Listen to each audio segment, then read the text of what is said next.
I can give you the keynote version, or I can give you sort of the TikTok version. And what's going to end up happening is I'm going to go with the middle of the road. But honestly, this wasn't my plan. When I became an adult, I wanted to be, a wealthy tech mogul. I wanted to be an entrepreneur. I wanted to be a business owner. I did want to be a stand-up comedian as well. I sort of had, an eye to be in the public eye. But I sort of fancied myself like a Bill Gates character, a Steve Jobs kind of an entrepreneur. It's the early days of the internet. It's the mid 90s. I'm coming up in all of this, and I wanted to be one of them. And then bipolar disorder happened. Serious and persistent mental illness happened. Psychosis happened. Suicidality happened. I was committed to a psychiatric hospital. And all of that really took the wind out of my sails because I was really, really sick and I didn't realize it. I'm an award-winning public speaker. I've spoken at Oxford in England. I've spoken at the National Press Club in Washington, D.C. I'm a Webby Award winner. My podcast have won a couple of Webby honorees, a couple of Signal Awards, and a whole slew of other very prestigious awards. I host the Inside Bipolar podcast. I host the Inside Mental Health podcast. I've just been all over the world talking about living with bipolar disorder, advocating for people with serious and persistent mental illness. And I've really, really made my mark podcasting. And I also wrote a book called Mental Illness as an Asshole and Other Observations. And I didn't think I'd do any of those things. I thought I would volunteer for my local mental health charity, and maybe I could make an impact there. And that would have been good enough.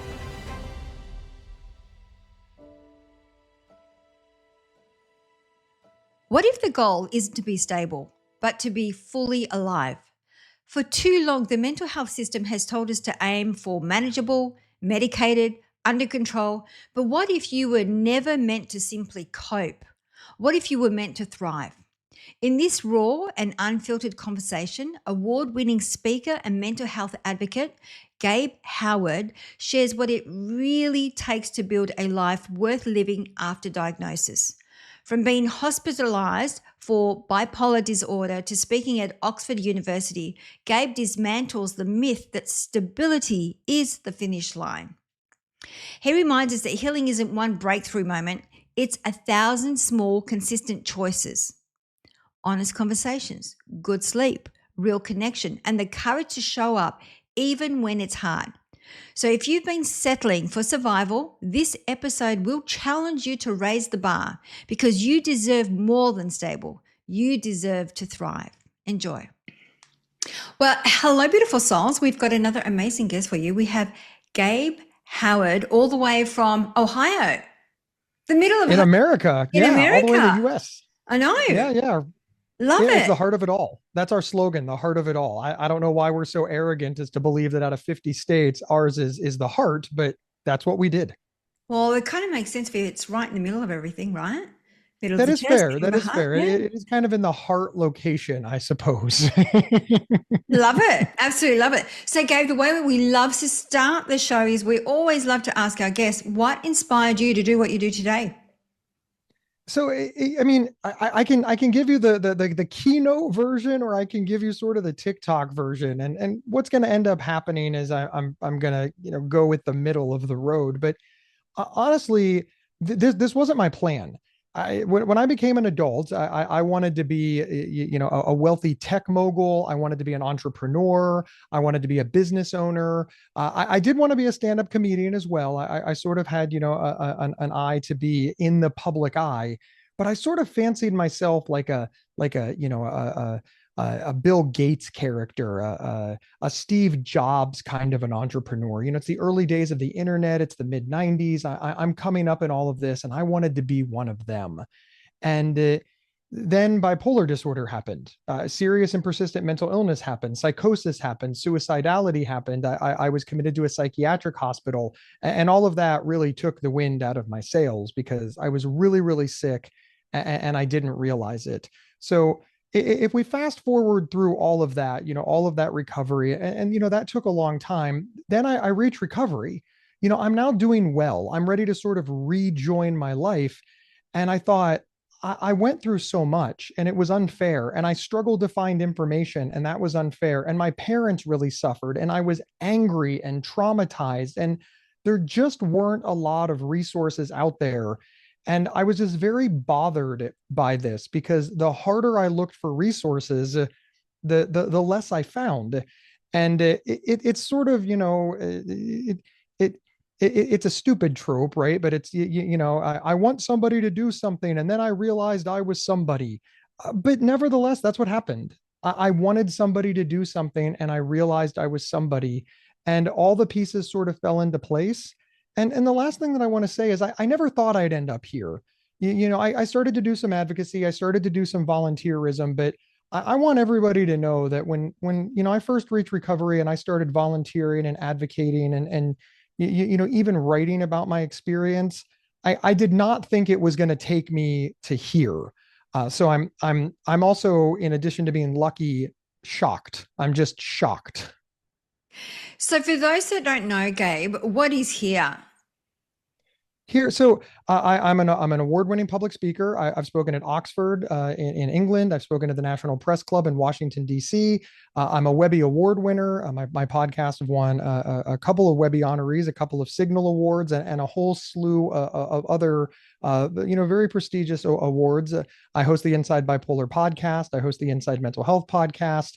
I've just been all over the world talking about living with bipolar disorder, advocating for people with serious and persistent mental illness. And I've really, really made my mark podcasting. And I also wrote a book called Mental Illness as an Asshole and Other Observations.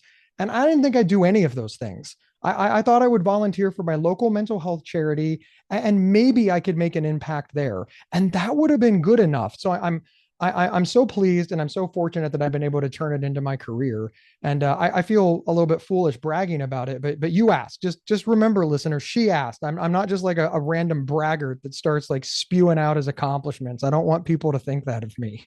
I didn't think you were bragging at all. I thought that is amazing. And it's always, it's one of those things that when it happens to you and I know for me, I didn't go through anything that you went through, but I just remember when I experienced a panic attack in New York. I didn't even know what panic attacks were. I didn't even know what anxiety was, or anxiety disorder by all means. But it wasn't until I went and did my research. There's really, and it's all doom and gloom. It's not positive. Like, I think mental health, when it comes to mental health, we all have some sort of mental health, especially these days. Mental health is like, to me, it's like physical health. It's like, like I'm very conscious now because my own experience, and like I said, nothing like yours, but I'm really consciously about what I feed my brain. I don't watch the news. I don't, so all of these things has made me more consciously aware of my mindset, my mental health. I think one of the biggest things that we as humans, as a society, have done is decided that mental health is negative. When in actuality, mental health is exactly not like physical health. People always say, well, mental health is like physical health. No, mental health is identical to physical health. 100% of people have mental health, just like 100% of people have physical health. And for many people, most of the time, we are physically healthy. But sometimes, even when you're physically healthy, you can get hurt. You can get a cold. You can have a tummy ache. You can have a more serious issue that like asthma or diabetes. You can, of course, have terminal issues. Everybody understands the vast spectrum of physical wellness. We understand that there's a difference between a 25-year-old athlete, a 40-year-old athlete, and a 60-year-old athlete. Even though they're all playing the same sport, we have different expectations because they all have physical health. Tying that back to mental health, the number of people that are like, I don't have mental health. I don't have any mental health. Everybody has mental health. And for the most part, most people, most of the time, have good mental health or, consistent mental health.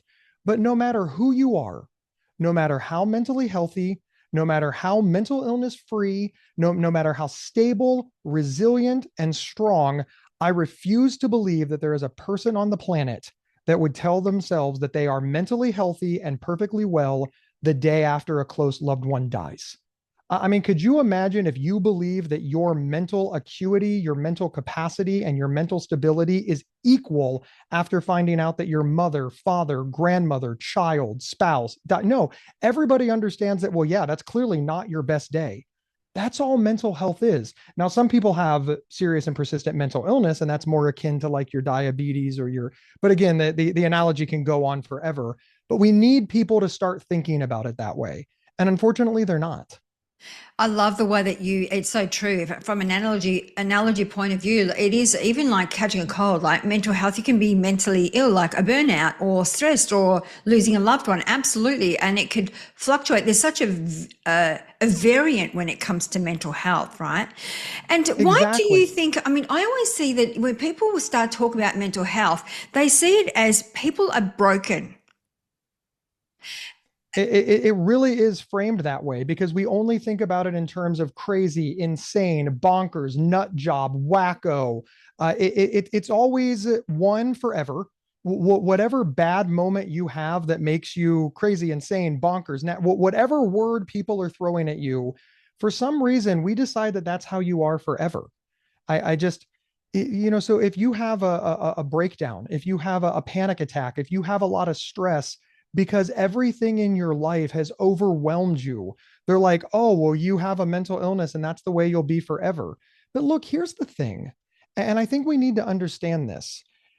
You might not be that way forever. That might be a very reasonable reaction to what you are going through. I go to the grief well a lot, so stick around, folks. But the day after you lose a parent or a grandparent or a spouse or a child or a best friend, you cannot be expected to be in your best headspace. And for some people, that's so severe they end up losing their jobs. Well, now they've lost a loved one, they're grieving, they have an income problem. Maybe in America, that means you might not have health insurance. If you don't have savings, you might become late on your rent or mortgage. So maybe you've got some bad credit, some repossession, some, all of that can culminate into some pretty serious mental issues. But what we have to look at is, okay, but if we address those mental issues, if we address those issues, if we get help for the grief, help for the stress, get back to work, start paying down those bills, get the support we need to move through it, that's a blip in your life. But for some reason, we only give people two choices. You're either seriously mentally ill, crazy, wacko, nut job, or you're perfectly fine and you shouldn't care that your loved one died and you lost your job and your house got repossessed. This is nonsense. We are not thinking about this for what it is, and it's a huge thing, and we talk about it just so black and white, so narrow-mindedly. And it's not black and white. I think there's so many gray areas in the like whether you said like, from one extreme to the other. I'd Yes. love to find out too, because there's sometimes people will say, because you talk about thriving, and it's like, like if you've been diagnosed with, let's say, panic disorder, you'll have panic disorder for the rest of your life. But, I think what I've learned over the years as well, it's understanding your triggers. For example, no alcohol, no coffee, no, like anything that stimulates the mind. So, I mean, I've learned, I wouldn't say that I'm thriving.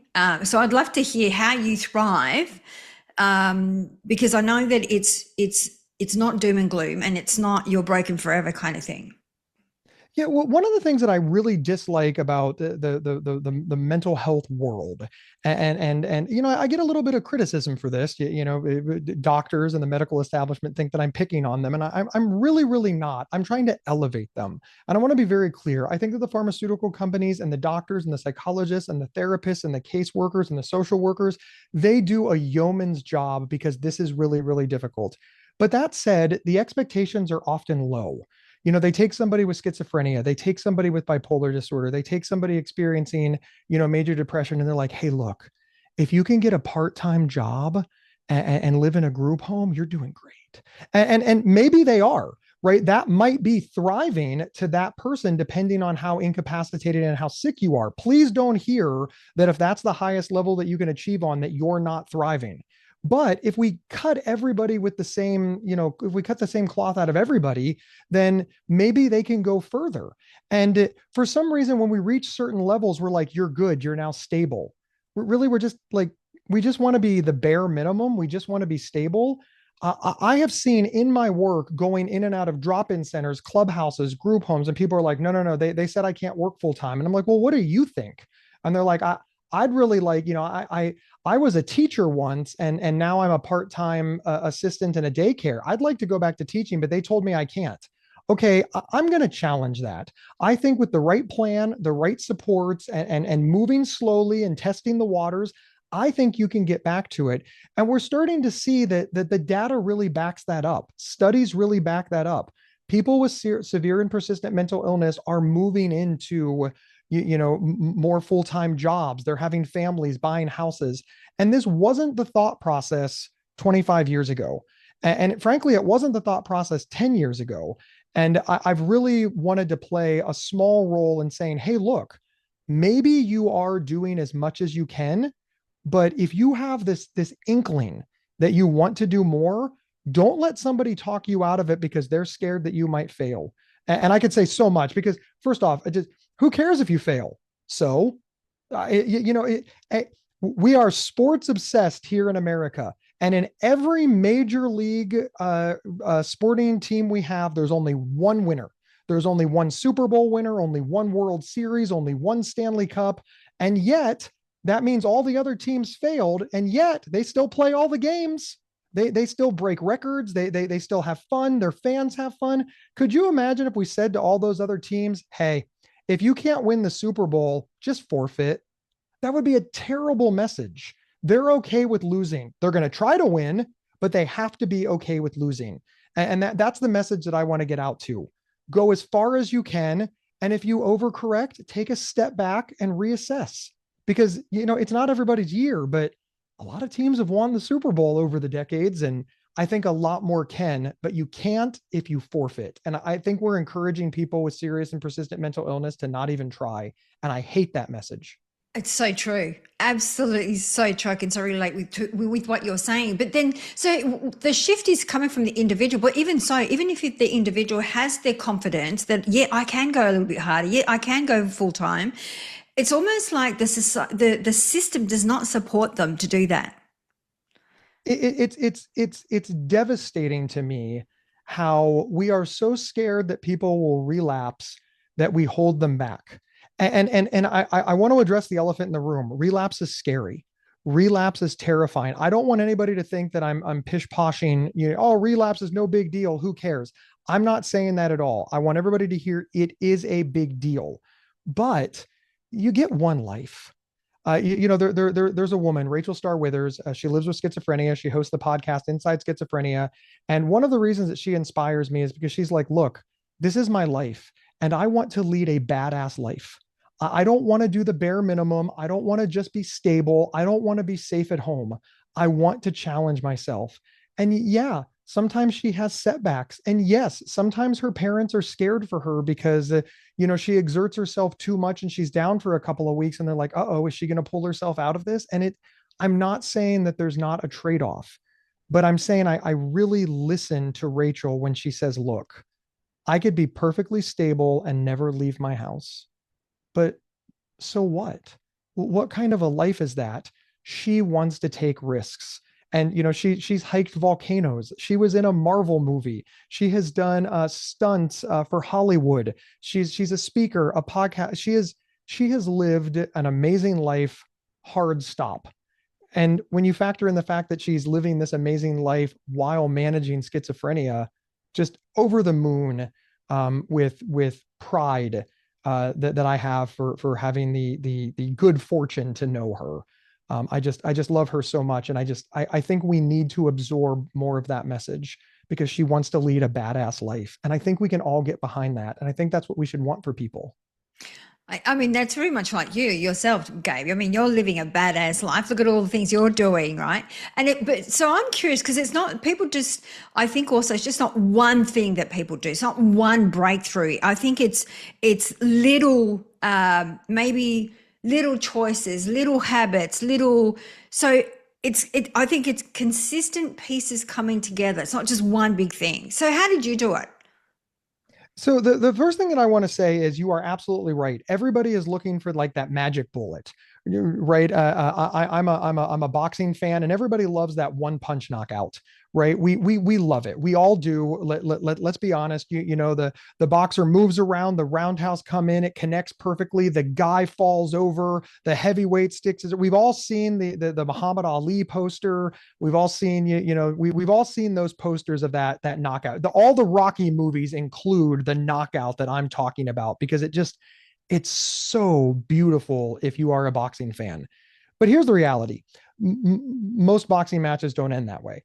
Most boxing matches don't even end with a knockout. They go to the cards. When you're training, they specifically train you not to use that punch because it telegraphs. Your shoulder has to move back, your elbow has to move back. You have to twist your body.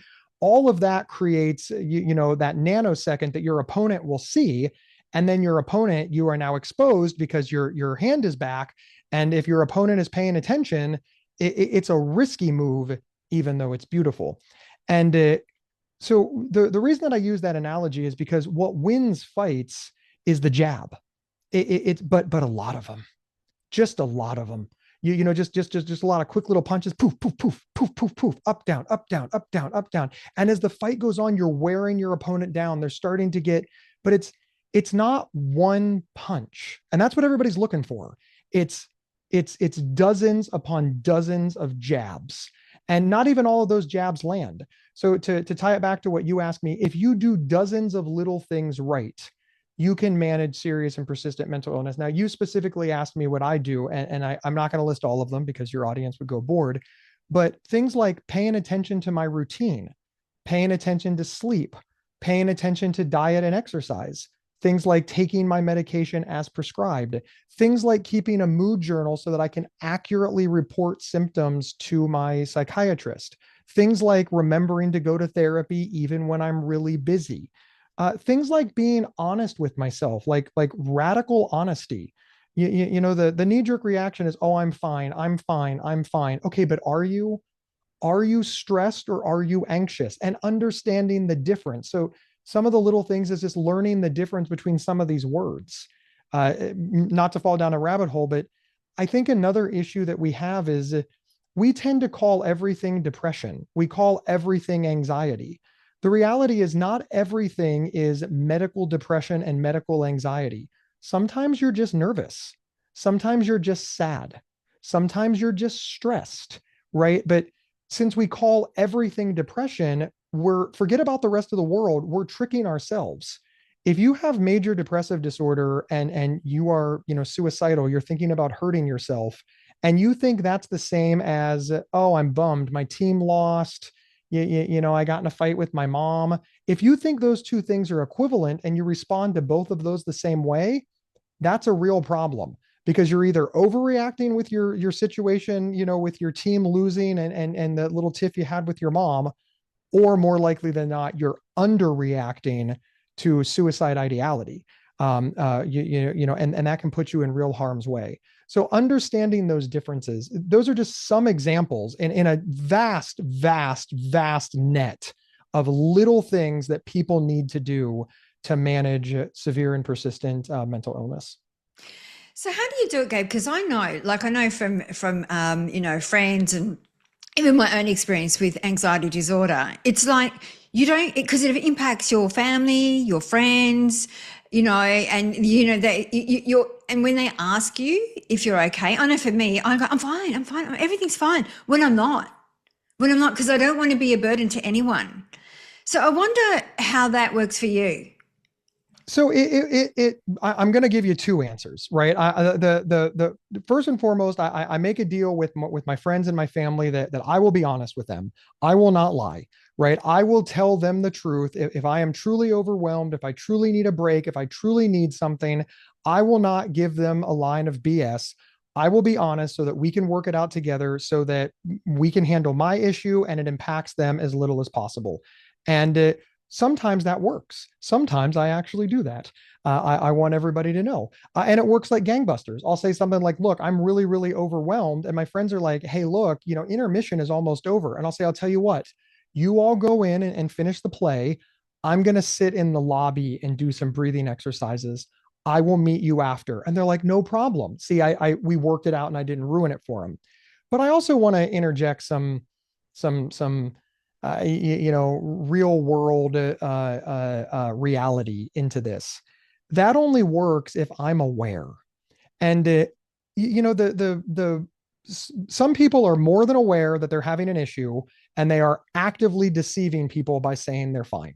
I'm not saying that that group of people doesn't exist, and I'm not saying that I've never done that, because I have. But more often than not, I'm having a legitimate issue. The anxiety attack has started. The panic attack has started. The disassociation has started. Things are going poorly in Gabe's world. And they ask me if I'm okay. And I'm being honest. I am not lying. I am not trying to cover it up. I honestly think that I am fine.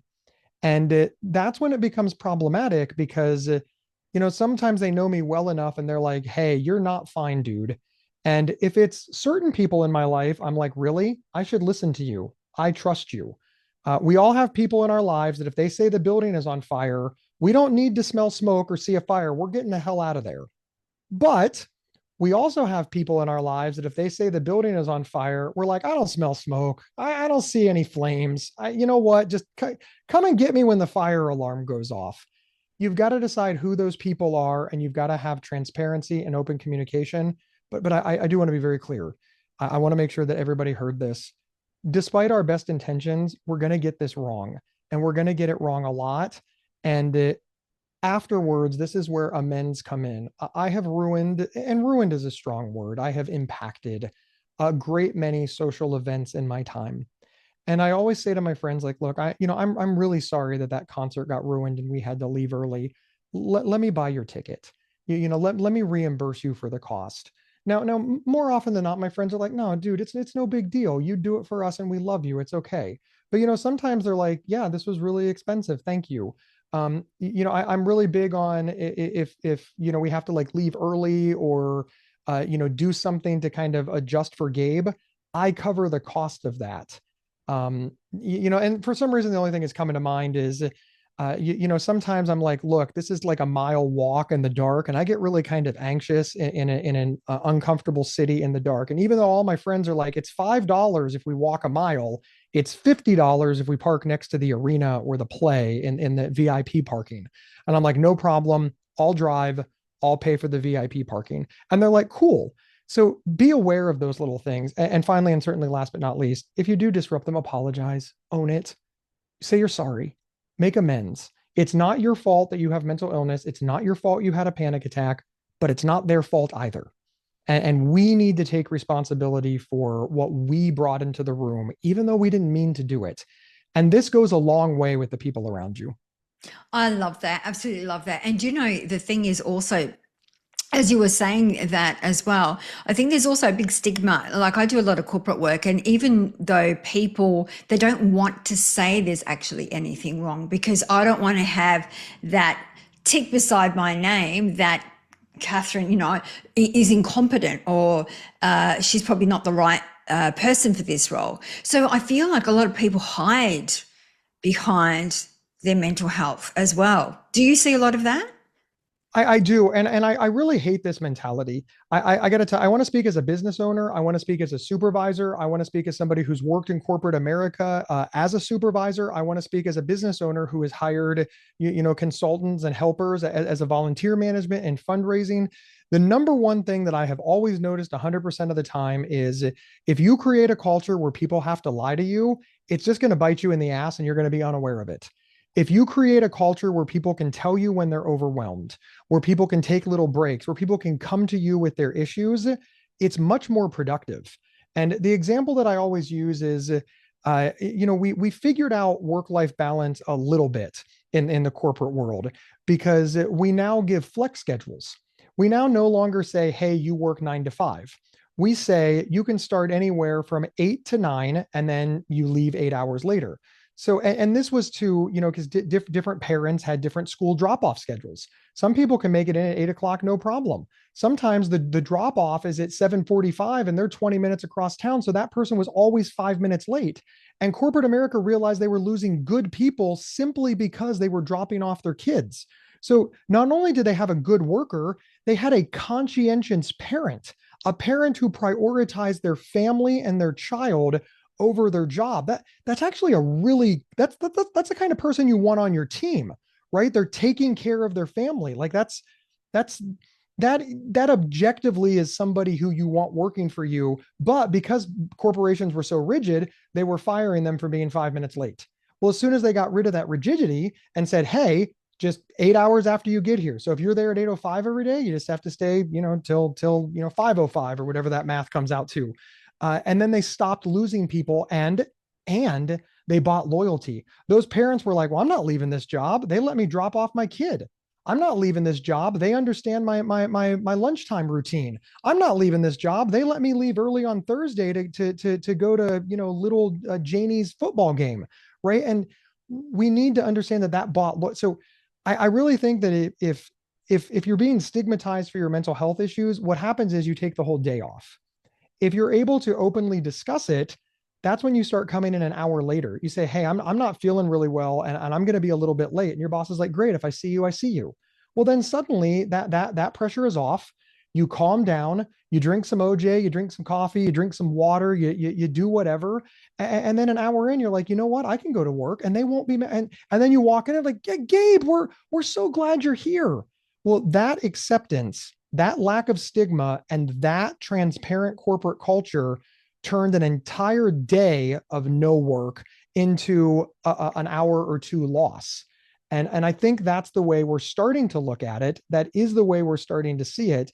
But, forget about morals and ethics and being a good person and a kind person. Throw all that out the window. I think my idea is also the most profitable. It is also ethically and morally correct, in my opinion. But again, I don't care if you pay attention to that or not. I think that not stigmatizing people's mental health issues is actually much more profitable than stigmatizing them. I so agree with you, yet I don't see a lot of it. I mean, I think psychological safety is a big piece of what the work that we do. And when you think about it, people actually don't feel safe enough to say, hey, I can't do this alone. I need some help. I need some time out. I'm feeling a bit stressed. I'm feeling a bit burnt out, overworked. So where do we find these companies, Gabe? What's really sad is the lower the stakes, the more likely you are to find it. The company that I work for, Healthline Media, transparent as the day is long. Yeah, they're a web company. They're a media company, right? There's a lot of accounting firms and stereotypically the quote unquote white collar sit behind a desk in a cube farm kind of jobs are much more open to this transparency. Now, that's not to say the other jobs aren't, but for example, I'm going to swing the pendulum all the way in the other direction and talk about like law enforcement and first responders. They have a very closed system. You can't admit any weakness, but the stakes are really high. You have a law enforcement officer who is carrying a gun and needs to be on the lookout for your safety and their own safety. And they know they're having a mental health crisis. They know that they need support, but they can't ask for it because of stigma. And we're seeing really bad outcomes. And I don't need to give any other stat other than the high rates of suicides that are completed and the suicides that are attempted in law enforcement in America to know that we need to change this culture because it will literally save police officers' lives. And yet, it's moving very slowly. So it is difficult to find these companies, again, depending on the industry. But I don't know about you, but cars are built on assembly lines. I don't want my car built by somebody who is not at 100%. Because what if something happens and they make a mistake on the brakes and it gives out in 10,000 miles with my family in the car, right? And the thing that could have prevented that is if they could have taken a half day. My car is now running down a mountain with no brakes because Bob and Jane couldn't get a half day when they were struggling. Like I think that we as a society need to get on board and understand that, Bob and Jane's half day is important to more than just Bob and Jane. It's important to all of us as a society. And I think we're really narrow minded when it comes to this. We think it's just a favor for Bob and Jane. No, I so I can't tell you how many stories I've heard that like very linked to what you're saying. But there is that whole stigma attached to it. What about those that self-diagnose? I can't tell you how many also people that I know that self-diagnose. They say, this is what I've got, and I've done the research, and I'm going to go and see someone about getting some medication. Because I now with all the chat GBT and Google, there's oh, so many of those self-diagnoses.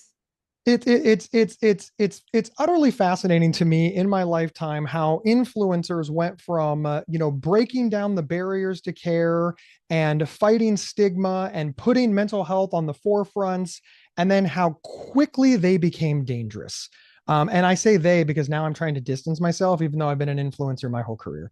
Um, the reality is the internet is uncharted. I can make any video I want. There's videos out there right now claiming that Paul McCartney died in 1968 and was replaced with a doppelganger. There's videos out there right now that say that the earth is flat. There's videos out there that say that, Elvis Presley didn't die. He lives in he'd be like 100, but he lives in the top four of Graceland. And all of these videos and all of these conspiracy theories are super compelling, and they have hundreds of thousands of followers. So, with all that in mind, and we've all seen those conspiracy TikToks, those conspiracy reels, and those conspiracy rants on Facebook, we've all seen them. It's not really much of a stretch to think that somebody would, even unintentionally, give the facts surrounding a serious and persistent illness wrong. The number of people who say that they have OCD because they like a clean house is devastating. The number of people who say they have ADHD because they're good at multitasking or they like a chaotic work environment is devastating.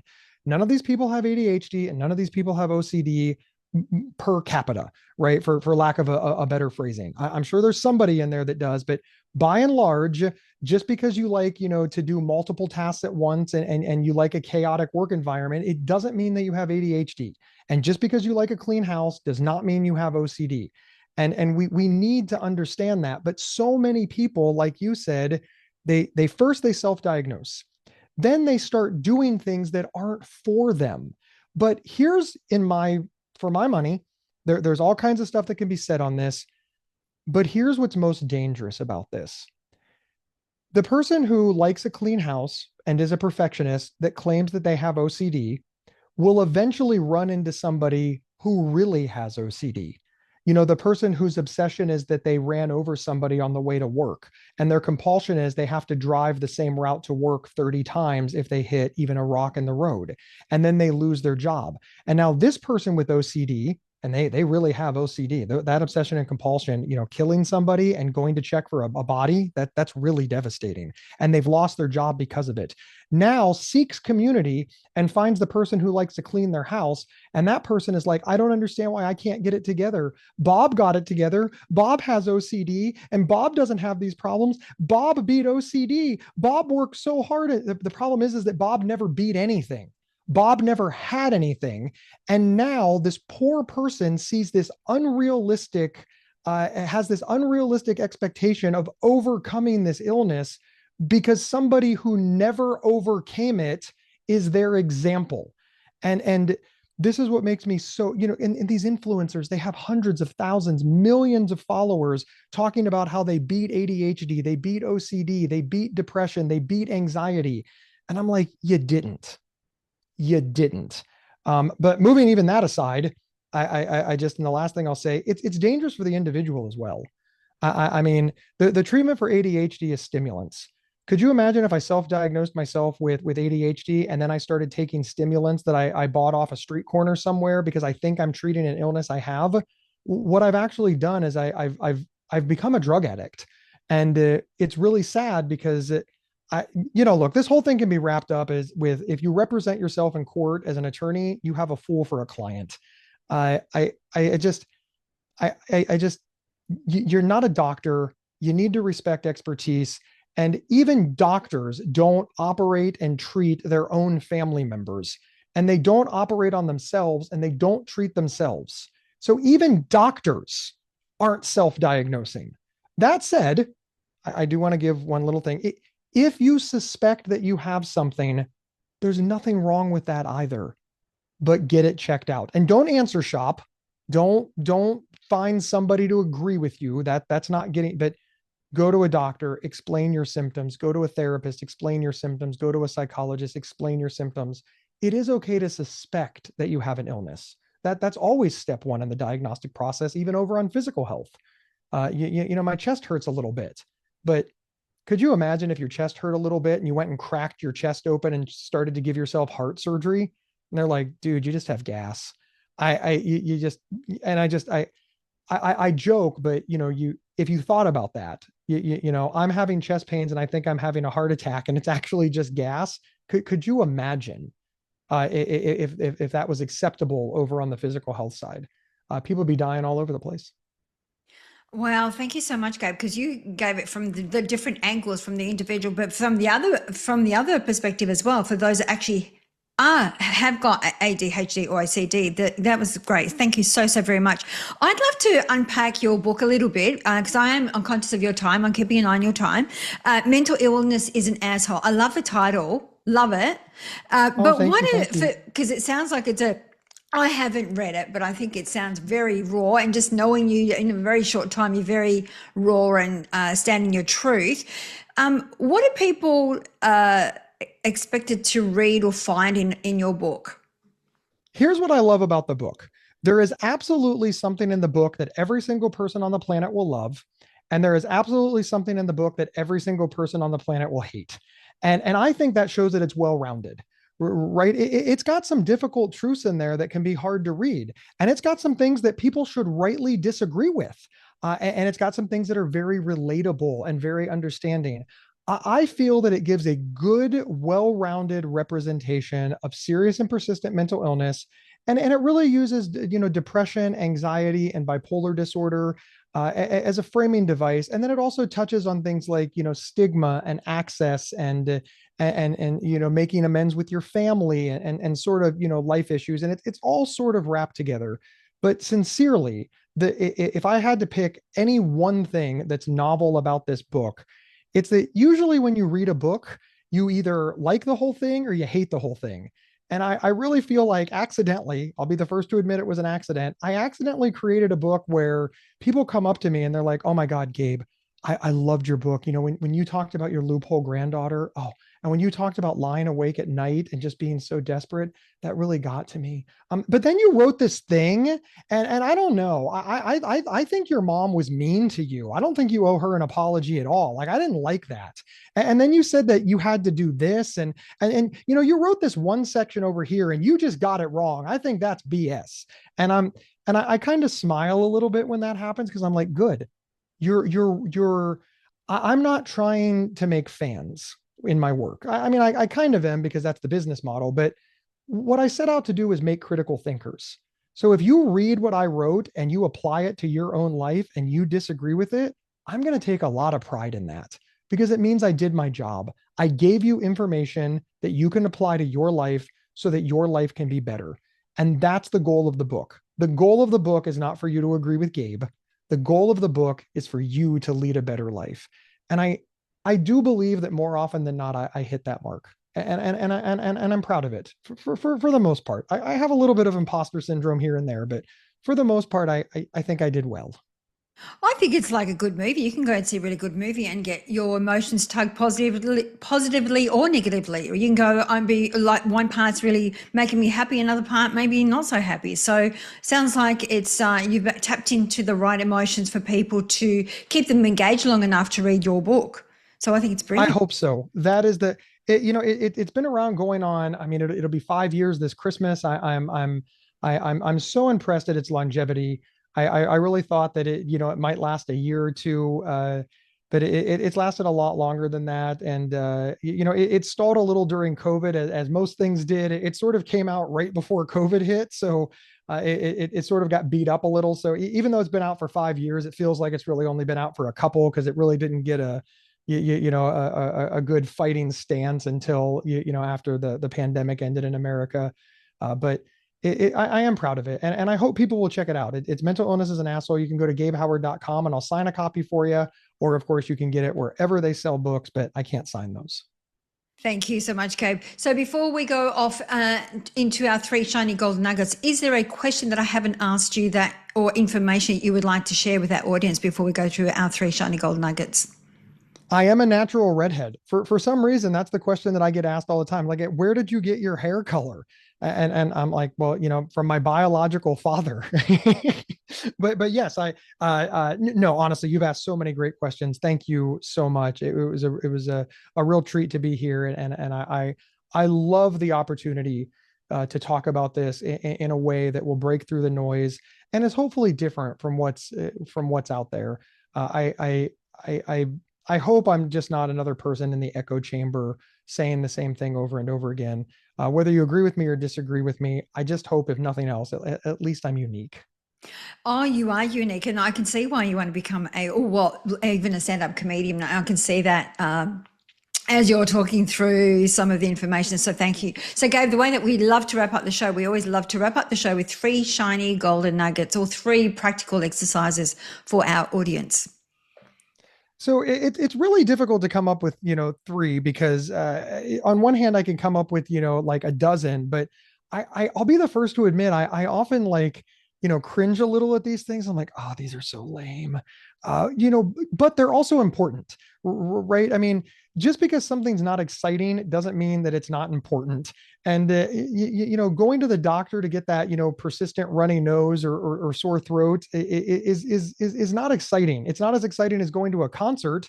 But if you ignore the runny nose for the sore throat and only go to concerts, you could really end up with a problem. So I want to preface the three nuggets, but the three nuggets build on the little things really matter. Nugget number one is practice sleep hygiene. Sleep hygiene is simply going to bed at the same time and getting up at the same time every night. Using your bed only for sleep and sex, meaning we're not watching TV in bed, we're not playing on our phones in bed. Creating an atmosphere that is conducive to sleep and getting enough sleep. Americans in general, we love to say, oh, I hustle. I only got 3 hours sleep. I burn the midnight oil. I'm such a hard worker. No, you're hurting your mental and physical health, and eventually you're going to snap. The second thing is, and I'll be the first to admit, I love ice cream. I love pizza. I love potato chips, but all things in moderation. I am certainly not saying that you need to become a vegan or a vegetarian or a health nut. I'm not saying that at all, but I'm saying, get in some water, get in some vegetables, try to be a healthy weight. And a healthy weight is not the BMI chart or, all that, I do believe that everybody has a different healthy weight. So I'm not saying, oh, be thin or, please don't hear that. I'm just saying that many of us, if we're honest, we think, hey, I can feel that maybe I'm eating too much junk food and I could benefit by, swapping in some green beans, corn, and broccoli. Maybe instead of having pizza 3 times a week, I could have pizza twice a week and replace that third day, with some lean meats or a plant-based diet, etc. Just pay a little attention to it. And then finally, my last nugget, last but not least, get some movement. I did not walk for years. I never exercised. I took great pride in my little phone telling me that I walked like 300 steps a day. I would show people, I was like, yeah, I never move. I walk like 300 steps a day, basically from my house to my car, from my car to my office, from my office to my car, and from my car to my home. And I really didn't move. And I was so proud of it until somebody frankly tricked me into going for half an hour walks 3 times a week. And I saw such an incredible boost. The walking, the accelerated heart rate, the being outside, the reconnecting with not only nature but my neighbors and my community and my wife and my friends. That I now walk about an hour and a half a day. I listen to music sometimes. I meditate sometimes. I go with my friends and family or call them on the phone sometimes. All of it is important. The movement is where the research is.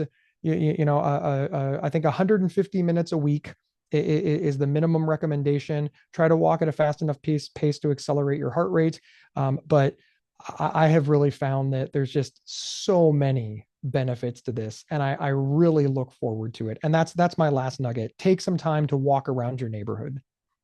I love all three, and they are. I relate to all three. I do all three because they make a massive impact, and I can tell the difference mentally when I don't do those things. So, thank you so much, Gabe, for sharing your three shiny golden nuggets. So, where can people find you? Where do you hang out the most? I know you have a podcast. Is there anywhere else that you hang out the most? Yep. So I recommend the Inside Bipolar podcast. You can get that wherever you get podcasts, or you can go to psychcentral.com/IBP for Inside Bipolar. You can also go to my website, gabehoward.com, GABEHOWARD.com. All my podcasts are listed there. The book is listed there. And then you can find me on pretty much every social media at Ask a Bipolar. And of course, all of those links are also available on gabehoward.com. So basically, I should have just said everything you want to know is on gabehoward.com. That would have been faster. Oh, we'll have everything in the show notes. Gabe, thank you so much. We've never actually, we've been doing the show for about 9 years. We've never had this kind of a conversation. So I'm sure it's going to draw a lot of people to this conversation. Thank you so much for your authenticity and your time and your wealth of wisdom. Oh, thank you so much for thinking of me. It's sincerely, I cannot, as you say, I'm getting all claim it just, the fact that people want to talk about this and want to interview me is, it's surprising, and I never take it for granted. So thank you. Thank you. Thank you so much.